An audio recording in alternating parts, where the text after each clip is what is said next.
Bonjour à tous, un tout petit message avant l'épisode, juste pour vous indiquer que malheureusement, on a eu, comme vous allez pouvoir le constater, un petit problème de son et parfois de connexion pour certains participants. Voilà, donc je tenais bien évidemment à m'en excuser. On essaie bien évidemment de rattraper la chose avec un petit travail pré-production juste après l'enregistrement. On espère que cela ne vous dérangera pas trop. Merci encore, bonne écoute ou bon visionnage.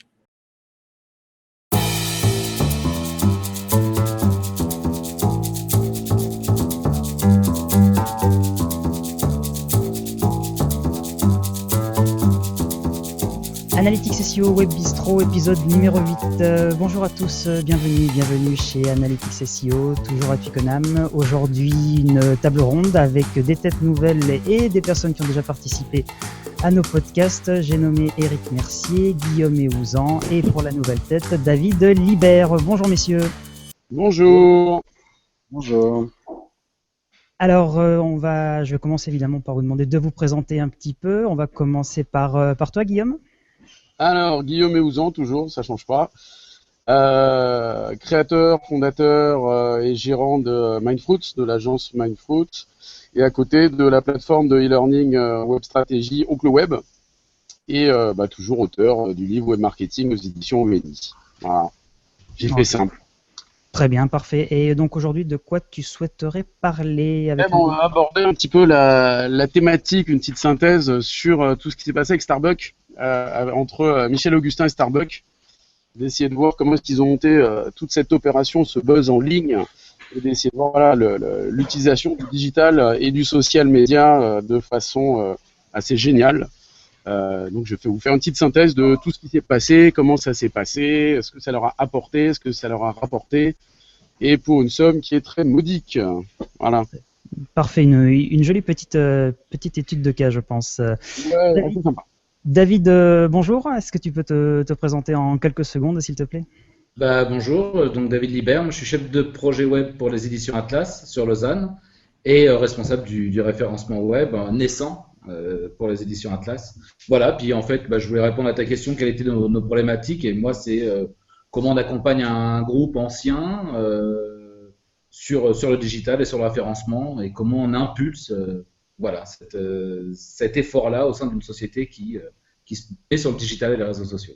Effectivement, parce que toi, tu as plus, on va dire, une vue grand compte, effectivement, que PME, et ça peut être effectivement intéressant de savoir comment tu vois effectivement la stratégie. Eric, bonjour. Est-ce que tu peux te présenter en quelques secondes, s'il te plaît? Bonjour, Eric Mercier, je suis fondateur et directeur de Octopus, une agence qui est basée à Cancun, Mexique. Donc on a plutôt un target américain et latino-américain. Et on va discuter aujourd'hui un petit peu de Google Trends. D'accord, très bien. Eh bien messieurs, on va... Très international la table ronde aujourd'hui. Oui, on essaye de toucher une petite touche internationale, effectivement. Toi avec France, Eric au Mexique, David en Suisse et moi en Angleterre. C'est vrai qu'aujourd'hui, le podcast est très international. Il est mondial, là. Clairement. Mais c'est bien. Ça met une valeur ajoutée avec des avis totalement différents. On va attaquer, messieurs. Alors Guillaume, avec donc le petit buzz qu'a fait Michel et Augustin avec Starbucks. Donc effectivement, je te trouvais assez intéressant que tu aies proposé cette idée-là, parce que on en a parlé beaucoup dans les médias, mais effectivement, si on pouvait avoir une petite synthèse à ce niveau-là, parce que je pense que c'est peut-être un beau cas d'école de web marketing. Ah, c'est clair que c'est un super cas d'école. Je vous fais le résumé globalement. Alors, le 12 juin, en fait, Starbucks contacte Michel Augustin pour leur demander de leur envoyer des cartons de produits pour tester. Apparemment, ça on n'a pas trop d'infos dessus, mais apparemment c'est sur des cookies. Donc c'est quand même le gars que c'est une boîte américaine qui veut tester les cookies français.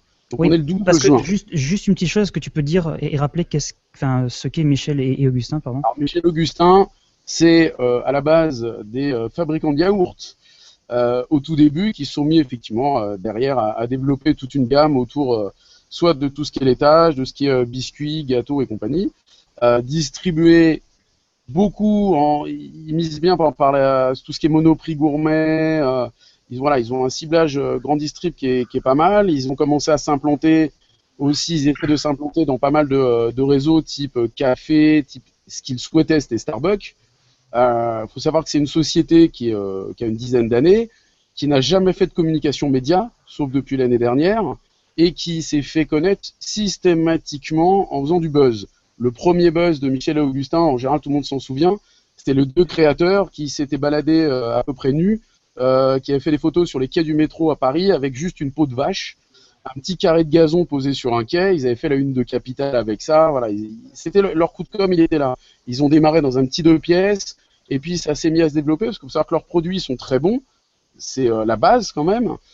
Produits super qualité, plutôt milieu de gamme, voire dans le yaourt, c'est plutôt haut de gamme même par moment. Et voilà, ils ont toujours travaillé sur le buzz. Eux, leur but, c'était ça. C'est une société qui travaille pas avec des agences, qui a tout internalisé. Ça, c'est super important. Parce qu'en l'occurrence, au niveau du buzz, les personnes ce qu'on va raconter l'histoire, qui sont parties aux États-Unis, à la base, c'est les personnes qui s'occupent de tout ce qui est stratégie vidéo, de brand marketing vidéo en interne. Ils n'ont pas envoyé 2 stagiaires là-bas. Voilà, c'est uniquement là-dessus et uniquement sur le social media. Donc, je vous raconte un petit peu l'histoire. Donc, un des rêves de Michel Augustin, c'est d'être distribué et d'être vendu chez Starbucks, qui est juste le numéro 1 mondial, je pense, aujourd'hui, dans son secteur. Ça fait 10 ans qu'ils essayent de rentrer chez Starbucks. Ils essayent de négocier avec Starbucks France depuis des années. Ça passe pas, ça marche pas. Donc le 12 juin, ils reçoivent un coup de fil de Starbucks US qui leur demande de leur envoyer des échantillons. Ils font un calcul rapide. C'était super urgent. Ils font un calcul rapide de coût et ils se rendent compte que ça leur coûte moins cher d'emmener eux-mêmes les cartons. D'accord ? D'emmener eux-mêmes dans leur valise d'emmener des échantillons. Et ils partent dans un délire de se dire non seulement on va envoyer 2 personnes pour livrer les cartons, mais le but c'est de rencontrer le PDG de Starbucks, Howard. J'ai oublié son nom de famille, Howard. Je ne trouve plus son nom de famille. Donc ils veulent rencontrer le PDG. Donc il y a 2 personnes qui partent aux États-Unis, donc leur prénom c'est Charlotte et Hassan, qui s'occupent du brand vidéo. Donc dès le départ, ils décident de se filmer et ils décident de communiquer au fur et à mesure sur Twitter pour raconter un petit peu leur périple. Et ils mettent en place un petit délire, ils mettent en place un petit hashtag qui est allez Howard un café, et ils demandent à tout le monde de publier des photos sur Twitter de eux avec une tasse de café en demandant à Howard d'accueillir les représentants de Michel Augustin. Donc ils partent tout de suite, ils arrivent aux États-Unis, ils arrivent chez Starbucks sans avoir pris de rendez-vous. En fait, ils font la livraison, l'accueil est super froid, on prend leurs échantillons et ça s'arrête là, on leur dit que non, ils peuvent pas rencontrer Howard, c'est pas possible. Et donc ils sortent des locaux, ils repartent sur le parking, et là il se passe 2 gags. En fait, il y a un premier gag, c'est que le buzz est en train de prendre à mort sur Twitter, et la femme de Howard, du PDG, l'appelle pour lui dire « T'as vu le buzz qui se passe ? Tu dois avoir 2 personnes de Michel Augustin qui débarquent, qui veulent boire un café avec toi. C'est super rigolo. » Et lui, il tilte là-dessus, parce qu'en gros, il n'était pas vraiment au courant à l'accueil, on lui a pas transmis le message. Et il y a une autre personne chez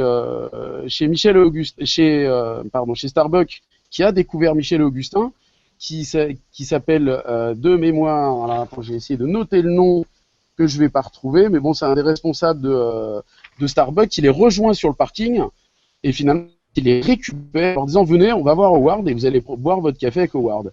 Et en fait, tout le buzz qu'ils ont mis en place, ça a super bien marché parce que du coup, le Howard, faut vraiment que je retrouve le nom de famille. J'arrive même pas à retrouver dans mes 15 pages où est-ce que j'ai mis le nom de famille. Et donc Howard les reçoit, boit un café avec eux, ils font la photo avec eux.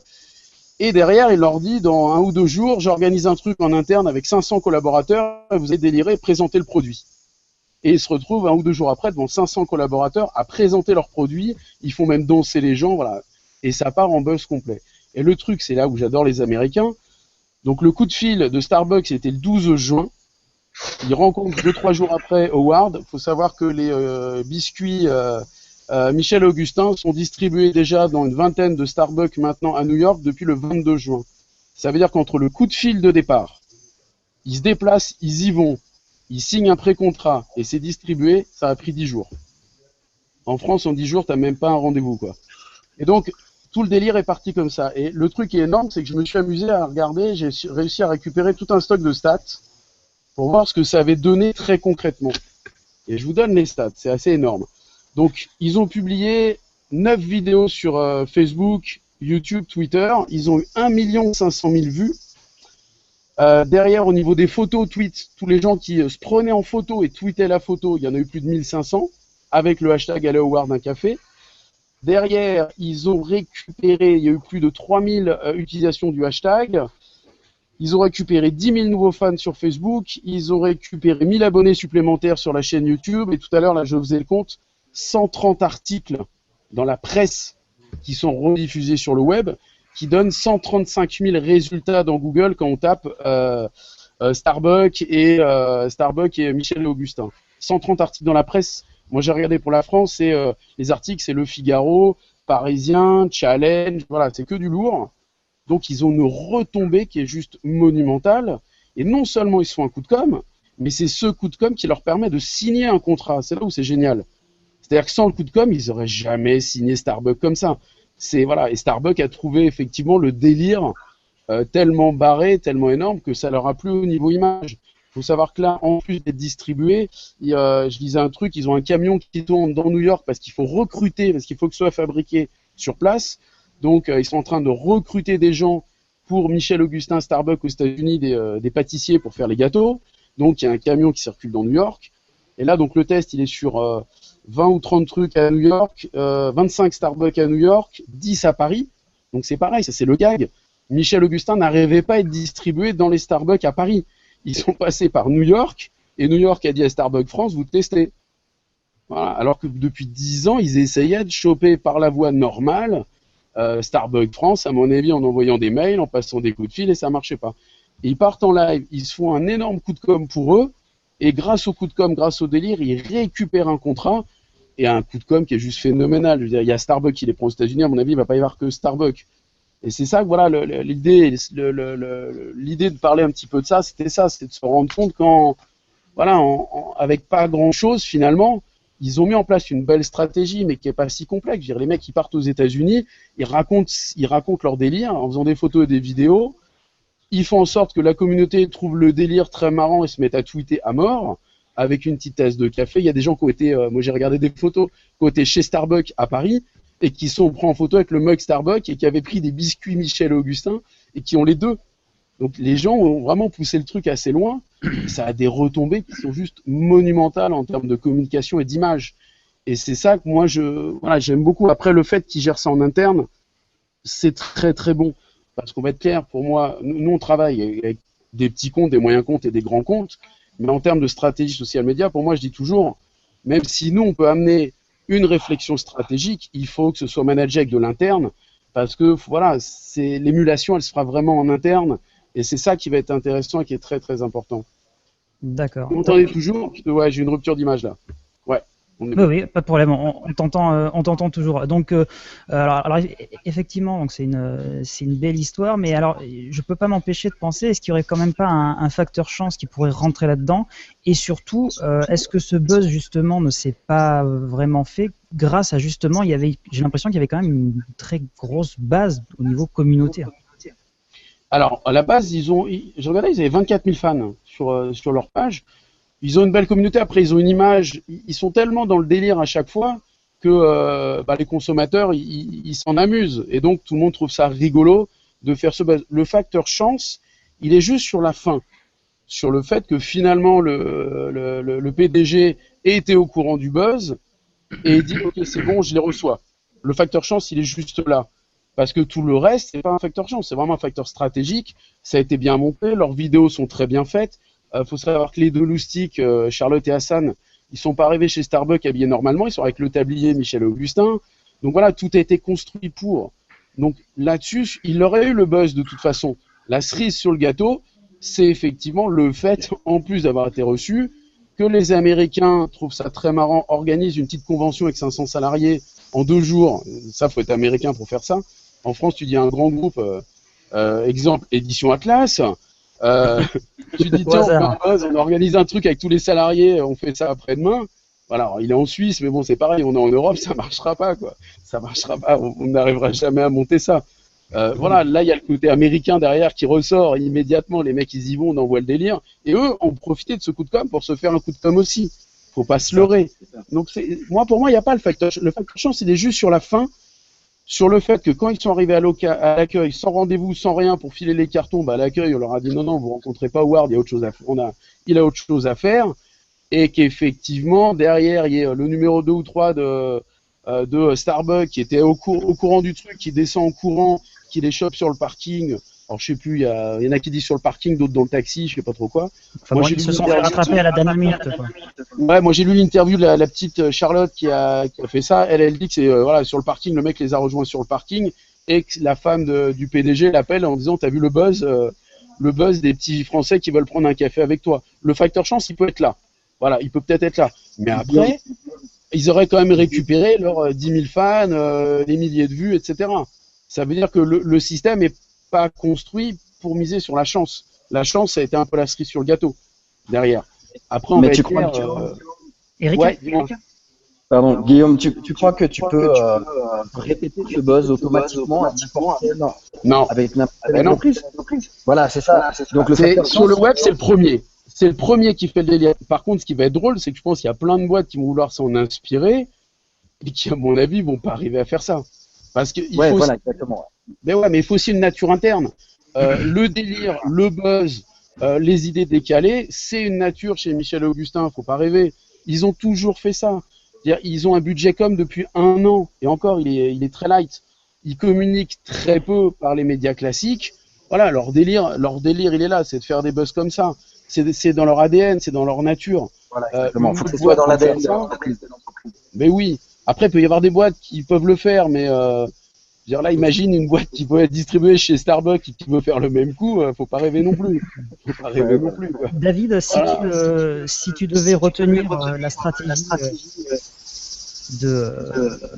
je crois qu'on a un écho avec toi, Guillaume. Oui, tu as un écho. Guillaume, un écho. Oui. Écho ? Oui. Je regarde. Oui. Ouais, on l'a plus. Ouais. Ah oui, parfaitement. Donc, David, si tu devais retenir quelque chose de cette stratégie, qu'est-ce que tu retiens ? Encore l'écho. Ouais, je m'entends parler. Oui, Guillaume, je crois qu'on a un souci. On entend encore ton écho. Ça va mieux là. Là, c'est mieux. Ouais, donc, David, mieux. allons-y. Moi, je suis assez admiratif, mais en fait, est-ce que le buzz peut se reproduire ? Déjà, personnellement, je pense que s'il a marché, c'est parce qu'il est crédible. C'est-à-dire qu'en communication, il me semble qu'à un moment, il faut avoir clairement défini un positionnement, une stratégie, et être en parfait accord avec ça. Et moi, c'est ce que j'admire chez eux, c'est que, comme on en parlait tout à l'heure avec Guillaume, on est dans un groupe laitier coincé entre Danone et Nestlé. Je crois que quand on retire ces 2 acteurs, il doit rester 3 produits sur le linéaire. Et on m'entend ou pas ? Oui, on t'entend, il n'y a pas de souci. Ah bon, parce que j'ai l'impression que c'était coupé. Non, il n'y a pas de souci, t'inquiète pas. Moi, c'est bon, il n'y a plus d'écho là ? Oui, c'est bon, quand tu coupes ton micro, c'est bon, il n'y a plus d'écho. Ouais. J'ai changé le micro, ok.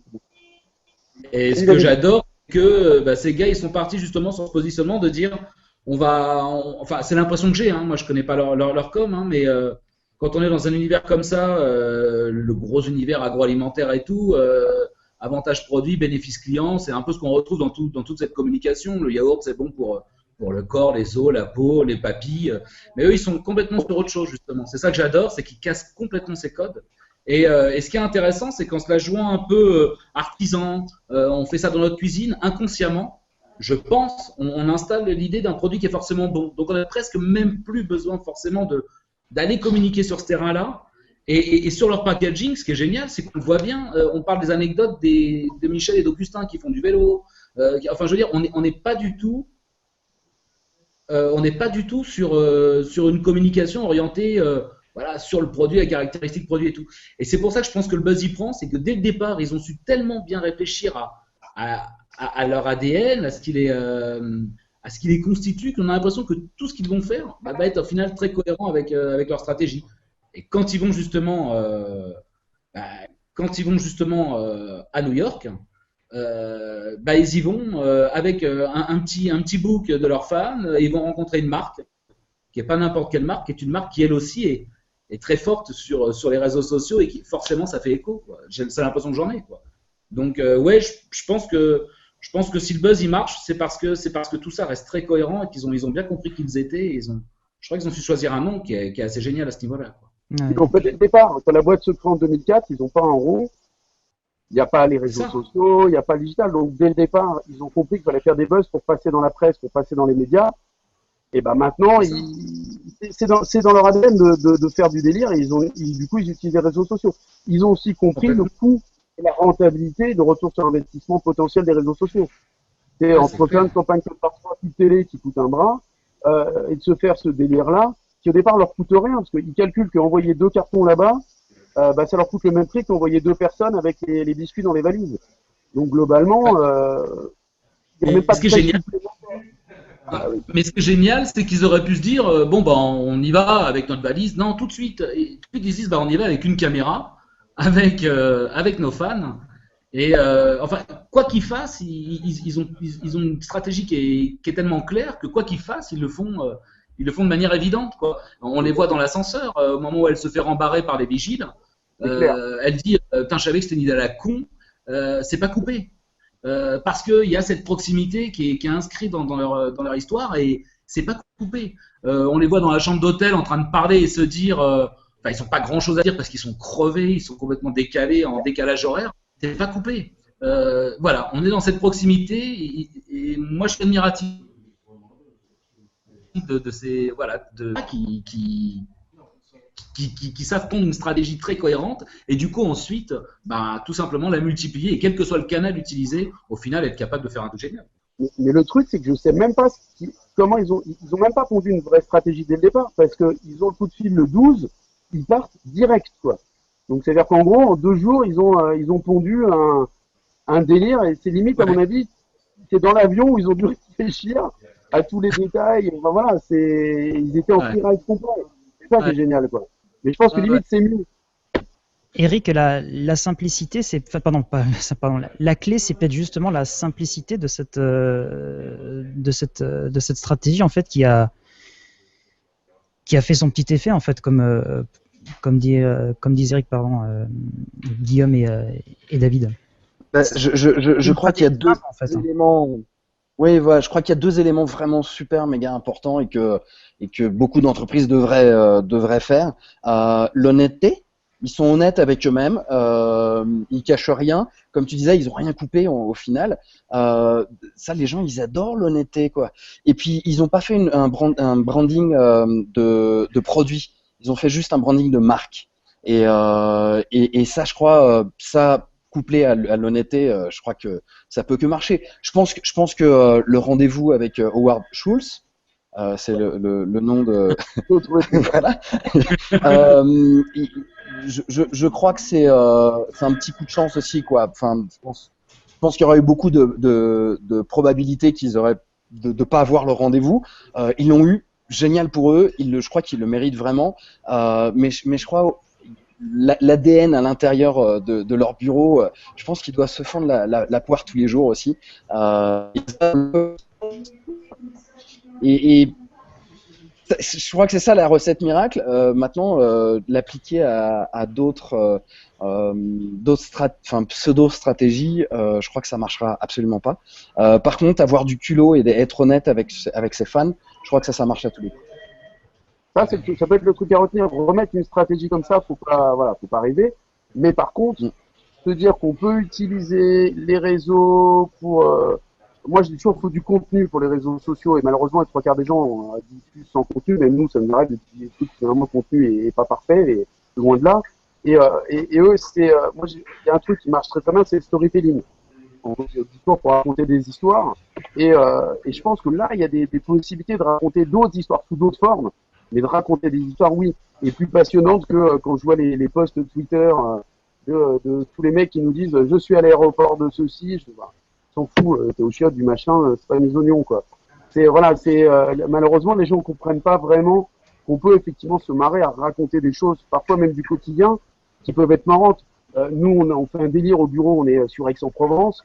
Effectivement, notre détente le midi, elle est très aixoise parce qu'on se fait des petites détentes devant le bureau, on a un truc de pétanque, c'est notre délire. Un jour, on s'est marré à se prendre une photo en train de jouer à la pétanque. Ah, on a fait les cons, on l'a diffusé. Je pensais pas que les mecs allaient la rediffuser. C'était juste pour se marrer 2 secondes. Et c'est vrai que parfois, ça peut, de raconter un petit peu des petits délires, ça peut marcher. Mais par contre, de construire des choses, c'est plus complexe. Mais il y a des histoires à raconter. Je pense qu'il y a vraiment des trucs à construire, à raconter. Après, il faut que ce soit dans l'ADN. Et c'est là où, dans ce qu'on est en train de s'expliquer, effectivement, si malheureusement il y a plein d'agences qui proposent ce genre de choses, voilà, on va prendre les éditions Atlas. Non, mais c'est une boîte costaud, très sérieuse. Dire, on vend du livre, on vend des bouquins d'histoire, de géo, voilà, on n'est pas dans un univers hyper fun, je m'éclate par ADN. Je veux dire, leur ADN, elle n'est pas là. Ça peut arriver un jour, mais là, si du jour au lendemain, Atlas se dit génial, on va faire le même buzz, on sait très bien que non, parce que ça peut pas coller dans la logique.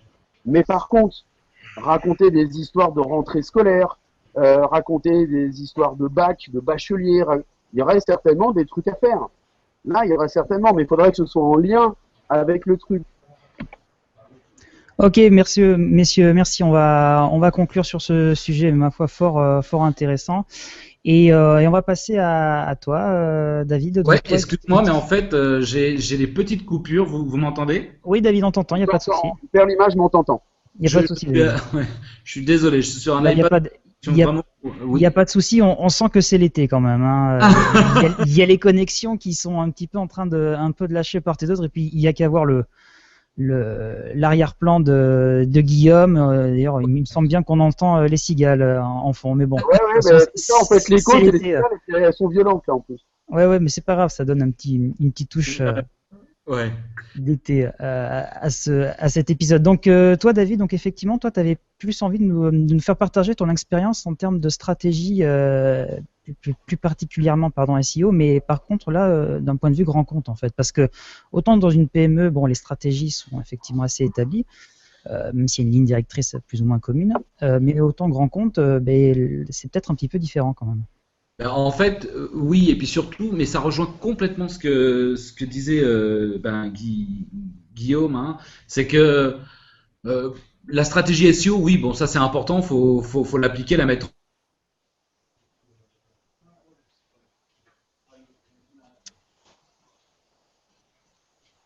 Je pense que nous avons perdu David. C'est vraiment les vacances, hein, quand même, j'ai l'impression. Hein. Moi, je suis en vacances. Bien. Ouais, je suis désolé. Mais ouais, David, c'est bon. Allons-y. Ouais, c'est la catastrophe. Il n'y a pas de souci, t'inquiète pas. Donc en fait, l'idée toute simple, non, mais c'est qu'en fait, c'est exactement ce que disait Guillaume, c'est qu'on peut pas mentir. Et en fait, avant de passer par une stratégie de visibilité, le plus important, c'est surtout que nous, aujourd'hui, on est en train de retravailler sur justement quel est notre ADN. Parce que oui, les éditions Atlas, on peut pas partir dans des délires comme Michel Augustin, c'est vrai, mais c'est pas notre objectif. Notre objectif, c'est des passionnés, c'est la passion, et donc il y a un moment, faut réfléchir justement à ce que l'on est. Parce que utiliser le digital juste pour le digital et chercher à être visible, sans avoir vraiment des lignes directrices, en fait, on va pas très loin. Et quand je te disais qu'aujourd'hui notre réflexion, c'est justement sur le SEO, ça va plus loin. C'est aujourd'hui comment on se construit, comment on se raconte, et justement la stratégie, elle va sur l'idée de se dire qui on est et sous quel angle on attaque cette vision-là, qui est une vision globale. Après, on l'appliquera sur le digital, on l'appliquera sur les réseaux sociaux, on l'appliquera sur le print. Mais il y a un moment où en communication, on ne peut pas mentir.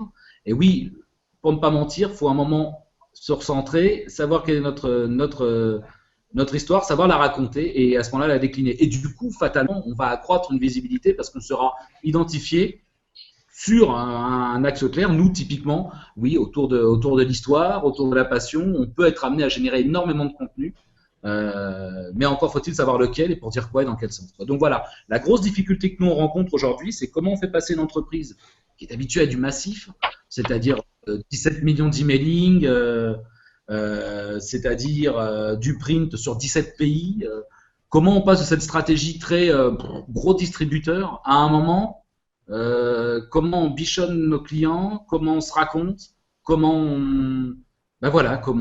qui on est, et partir sur des réseaux sociaux pour faire une page Facebook et parler de 25 produits, ça n'a aucun sens. Exactement. On va y partir, mais pour y partir sur des univers. On a des univers enfants, on va avoir des univers historiques, on va avoir des univers orientés sur la culture. On va donc partir sur une stratégie, par exemple, sociale, où on va réfléchir à ces fameux univers différents et comment on se raconte. Sans perdre de vue qu'on est sur le domaine de la passion. Donc si par exemple on se met sur, en ce qui concerne l'univers par exemple qui va toucher aux petites voitures, parce que nous on fait beaucoup de petites voitures, de choses comme ça. Pourquoi ne pas imaginer parler au nom d'un ingénieur de chez Porsche qui va raconter petit à petit les difficultés qu'il rencontre en construisant ces différents modèles, en construisant voilà, et se raconter une autre histoire et une autre façon de le faire de manière encore une fois massive, etc. Et voilà, quand tu me demandais quelle était notre difficulté, la difficulté c'est pas. Bon, eh ben, il se trouve que David n'avait pas de difficulté en fait. C'est après ce que je comprends. On a perdu encore une fois David. Je crois. Vous m'envoyez, vous m'entendez? Oui. Alors il se trouve que on t'a perdu à nos principales difficultés sont. Et comme ça coupe à ce moment-là, on en a conclu que tu n'en avais pas, mais alors peut-être pas me répéter. Non, les principales difficultés. Donc. Il n'a définitivement pas de. Non, il visiblement pas de difficulté. Eric, juste en attendant de retrouver David, est-ce que toi tu as connu ce cas d'école-là, entre guillemets, où justement il y avait une entreprise vraiment spécialisée print qui arrivait et puis qui voulait effectivement passer sur le digital? Ouais, ils ont voulu complètement faire de la présence, quoi, du physique avec du digital. C'était assez dur de leur faire comprendre comment fonctionnait leur ADN et comment le transformer, quoi. Et ils acceptaient pas vraiment la transformation au final.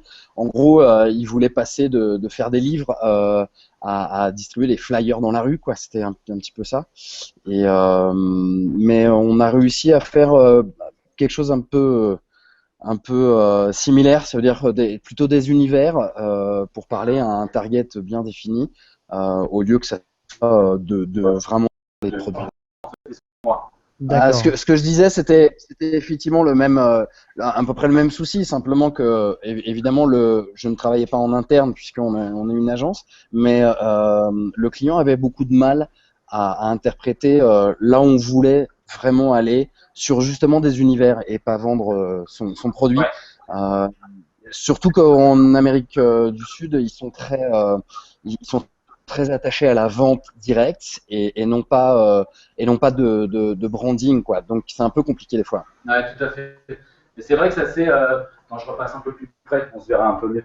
Mais c'est vrai que ça pour le coup c'est pas évident et quand tu es voilà, c'est ce qu'on rencontre nous en termes de accroître de la visibilité, accroître du trafic, c'est bien beau, mais je pense que si à un moment t'as pas pondu un concept et tu sais pas pourquoi on vient te voir, bon, au final tu es le énième vendeur à distance et au final on passe complètement à côté et c'est dommage quand tu es justement sur un univers comme ça de la passion. En plus nous on a un problème de réputation, c'est qu'elle peut être, on est très connu mais pas forcément avec une réputation forcément très bonne et c'est là où justement on va se raconter, à se repositionner, quoi. Voilà. C'est juste ça. Guillaume, ton expérience à ce niveau-là, au niveau justement de l'identité. Nous en ce moment on a des trucs qui sont intéressants parce qu'on est en train de signer des clients qui ne sont pas du tout digitalisés. C'est des grosses PME qui font 30 millions d'euros de chiffre, qui étaient sur des marchés, voilà, là on en a un sur le secteur de l'alarme. Voilà, ils n'ont jamais été dans le digital. Et là, ils se rendent compte qu'il va falloir y aller vite, mais qu'on n'y va pas comme ça. Et qu'effectivement, là, c'est une boîte qui n'a même pas de service marketing au départ. Et qu'il va falloir qu'on fasse un storytelling parce que je me suis rendu compte que la boîte a été faite par le grand-père, ouais, etc. Il va falloir qu'on prenne une base d'histoire et que de là, on voit ce qu'il y a raconté, comment on peut construire des choses. Sur le secteur de l'alarme, il y a des images, on peut faire, voilà, après c'est la sécurité, c'est pas fun, mais il va falloir qu'on ait toute une réflexion stratégique sur ce qu'on peut proposer, comment on peut le monter. Mais quand on part de 0-0, c'est très compliqué. Et puis, il y a une base. Chez Michel Augustin, tous les salariés sont à 800%, ils s'éclatent à 800% là-dedans. Quand on récupère des sociétés qui sont pas du tout dans tous ces univers, dire qu'il faut qu'en interne, ça suive. Et le plus compliqué, c'est un peu ce management du changement comme interne, commencer à mettre les choses en place, il y a des freins absolument monumentaux. Et s'il y a juste le service marketing qui a envie de s'éclater et que tous les restes ne veulent pas, tous les autres salariés ne veulent pas y aller, ça marchera pas. Ça marchera pas. Parce que l'image qu'on veut donner d'une boîte sur les réseaux, sur le web, faut qu'elle soit vraie. Si on donne une image jeune et fun d'une boîte alors qu'en fait c'est plutôt vieux et pas fun du tout, ça marchera pas. C'est ce qu'on disait tout à l'heure. C'est pas honnête. si on essaie de transmettre une image qui n'est pas la vraie ADN, ça marchera pas du tout. Et très souvent aujourd'hui, la complexité, elle est là. C'est voilà, on peut pas proposer des trucs complètement décalés si toute la boîte dans son ensemble n'est pas décalée, n'a pas envie d'y aller.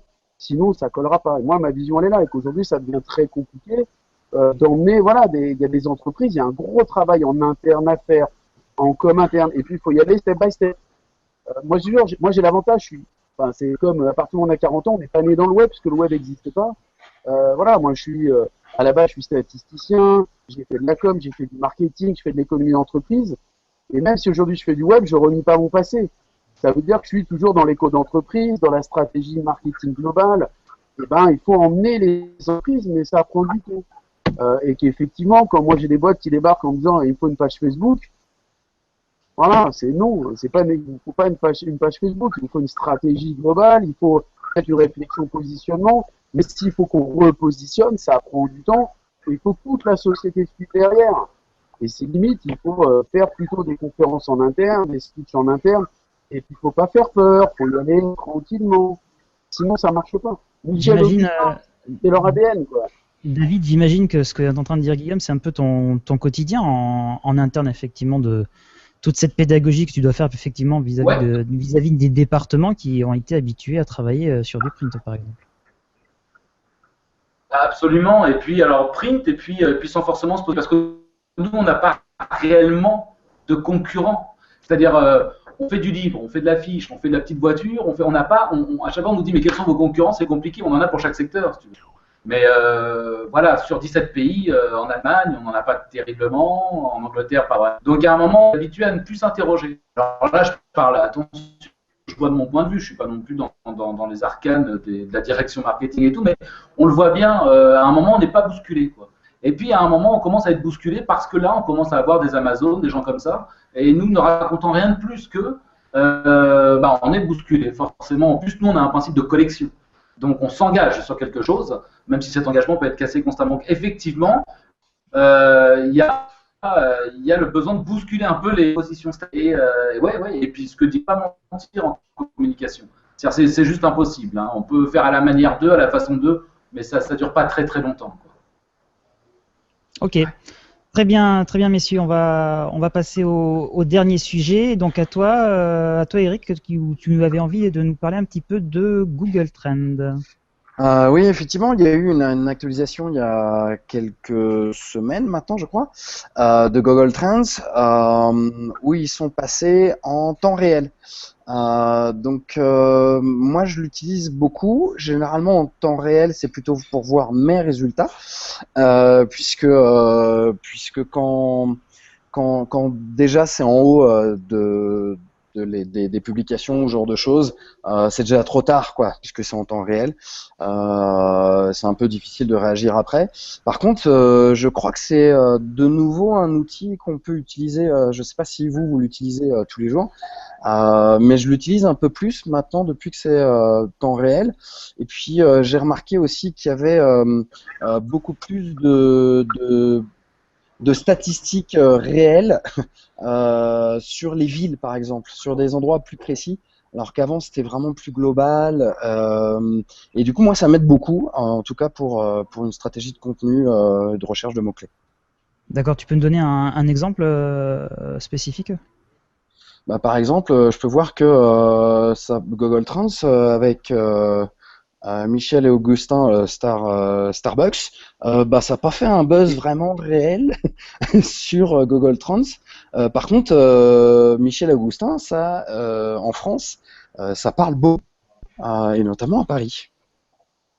D'accord, ok. Donc par exemple, on peut faire je fais beaucoup de SEO local en fait. J'ai remarqué très rapidement que j'arrivais à positionner des pages beaucoup plus rapidement en le faisant en local en premier, et puis après aller chercher les endroits où on voulait être numéro 1 en fait. Donc l'endroit de l'entreprise, généralement Mexique, on va dire, une des villes du Mexique. J'ai une personne il y a 15 jours qui m'a dit je veux être numéro 1 à New York. Bah oui, avec le mot avocat Cancun. Écoute, d'abord on va être numéro un à Cancun et puis tout seul on va être numéro un sur New York, quoi. Google Trends m'avait beaucoup aidé pour ça, pour trouver des tendances sur lesquelles il fallait justement surfer. Et le fait que ça soit en temps réel maintenant, je pense que y a un parti pris, y a quelque chose à prendre pour surfer sur des mots-clés qu'on n'a pas vraiment l'habitude de penser. D'accord. Ok. Guillaume, toi, c'est un outil que tu utilises, toi, ou pas, Google Ouais, Trends? moi, Trend, j'ai toujours adoré. Bah, après, il y a un truc, je suis toujours enseignant dans les grandes écoles et universités. C'est que là, je montre toujours l'outil parce qu'il y a plein de choses très marrantes dessus. Là, je venais de me reloguer justement dessus pour voir en temps réel ce qui était d'actu là aujourd'hui pour nous en France. Et voilà, le premier résultat. Le truc, c'est que du coup, ça donne, c'est plus du Google Actu qui sort. Vraiment faire la recherche. Et là, c'est Wawrinka, Djokovic, Gasquet, la mort de Christian Olivier. Là, au temps réel, je pense que c'est plus ça. Mais c'est clair il est hyper utile pour beaucoup de choses. Par contre, il a un défaut, c'est que il faut que chercher malheureusement de la requête assez costaud quand même. Quand on cherche des trends sur des requêtes un peu plus light, en termes de volumétrie, malheureusement, ça donne pas toujours un résultat. C'est très comparé. C'est le défaut que j'ai. Après, moi, justement, j'adore ça. Ça permet de comprendre beaucoup de choses. Malheureusement, sur la France, par moment, c'est trop light sur les requêtes, quoi. Faut quand même, oui, interpréter certains résultats. Il y a des fois où c'est un petit peu folklore, quoi. Par exemple. C'est clair, hein. Bah, par exemple, enfin moi je vois là aujourd'hui au Mexique, le premier résultat c'est le jour des avocats. Le jour des avocats, c'est dans 3 mois. Donc il y a un truc là qui va pas, et je pense pas qu'il y a énormément d'agences ou d'avocats qui payent des agences et qui font du storytelling dessus pour que justement aujourd'hui ça soit on va dire trending topic sur Google, quoi. Donc il y a un petit défaut là. Aux États-Unis, c'est anti-inflammatoire non stéroïdien. Voilà, infarctus du myocarde. Ils ont un problème aujourd'hui. C'est le top tendance aujourd'hui à l'heure où on enregistre. Raider d'Auckland, après il y a anti-inflammatoire. Il y a des millions de McDo aux États-Unis qui arrivent tout de suite derrière.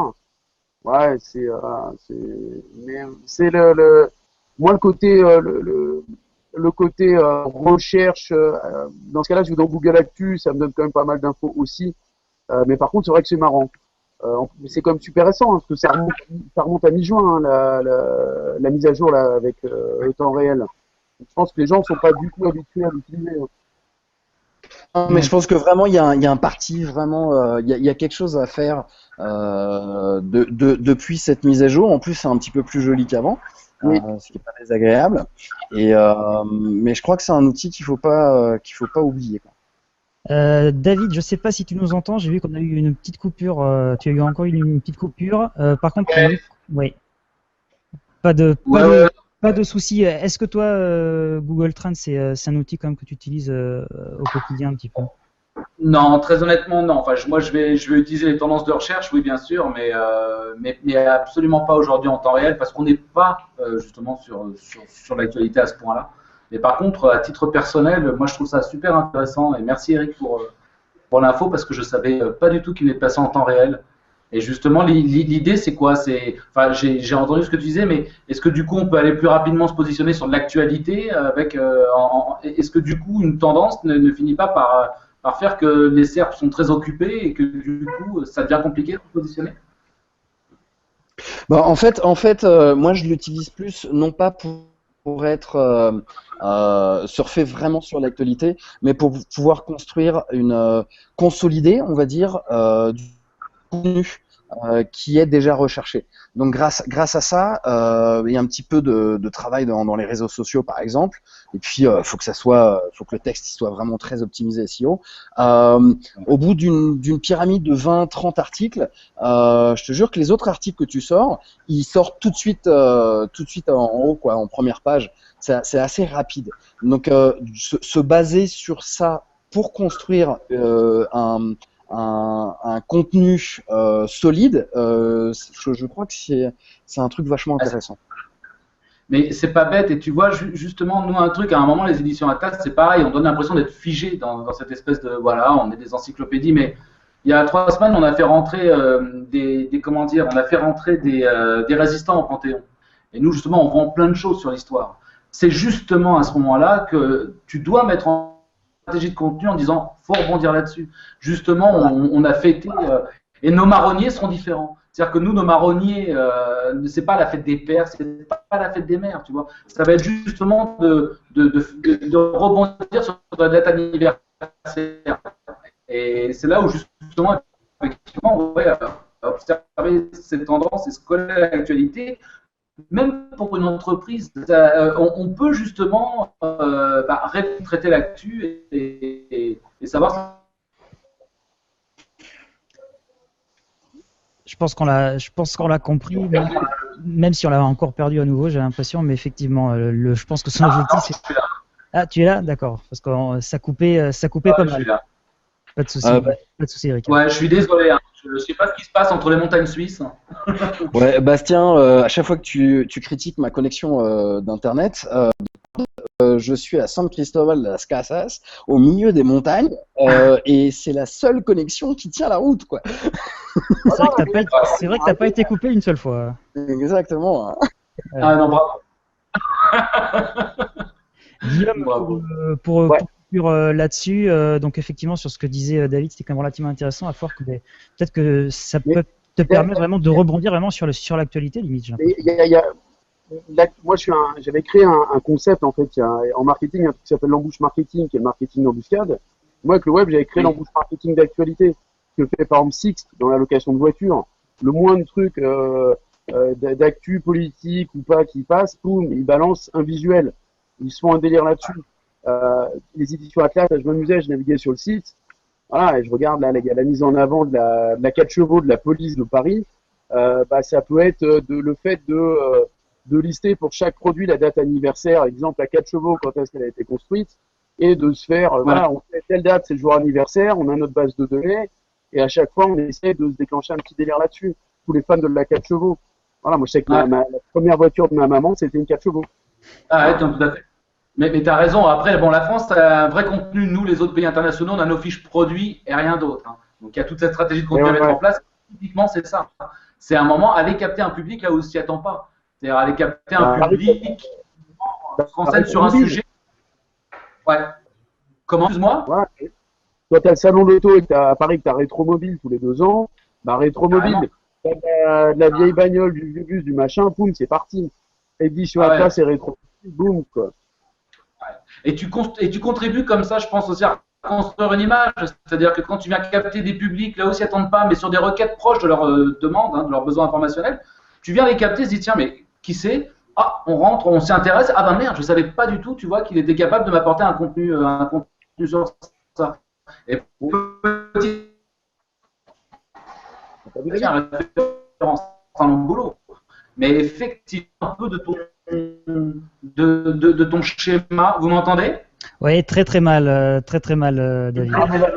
La DSL est pas arrivée. Je suis désolé. La DSL est pas arrivée. Il y a Connexion tiers-monde, quoi. Il n'y a pas de souci. Je vous propose, messieurs, dans tous les cas, de conclure. Il ne me reste plus qu'à vous remercier effectivement pour votre participation. Si vous pouvez juste effectivement nous rappeler où est-ce que l'on peut vous trouver, s'il vous plaît. Guillaume, à commencer par toi. Je t'ai pas entendu du tout, Bastien, ça a coupé. Est-ce que c'est une blague? Ah. Non.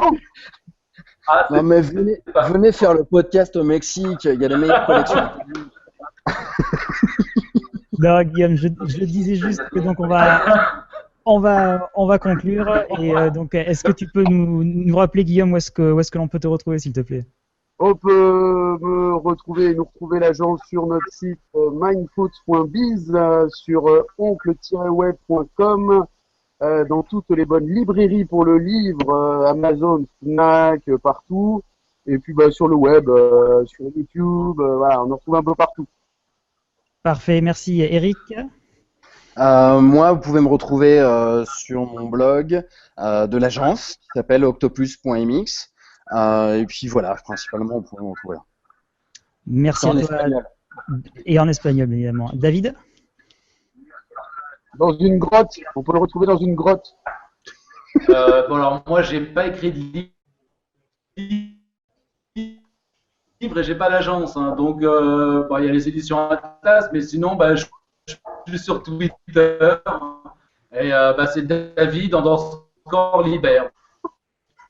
Alors pour ceux qui n'auraient pas totalement compris, donc David n'a pas vraiment écrit de livre, donc directeur marketing des éditions Atlas, et sinon on peut le retrouver sur Twitter, David _Libère. Voilà, j'espère que j'aurais pas oublié quelque chose. On va arrêter, David. Je crois qu'on va arrêter le massacre. Ça me promet un beau travail post-production, ça, je pense. J'ai du travail à faire à ce niveau-là. D'ailleurs, je crois qu'il a quitté il a définitivement perdu sa connexion. Mais écoutez, merci à vous. Désolé effectivement pour le petit souci de son, mais bon, c'est l'été, hein, donc je pense que même les fournisseurs d'accès à ce moment-là étaient un petit peu en vacances. Je vous remercie tous d'avoir regardé ce podcast, donc en vidéo sur YouTube. Pensez à vous abonner. N'oubliez pas aussi de vous abonner au podcast et de mettre une note. Soyez pas trop dur sur le son qui séduit de cet épisode. Je pense que c'est quand même relativement exceptionnel. Donc, en tout cas, je vous remercie et je vous dis à la prochaine fois. Merci à tous. Au revoir. Salut!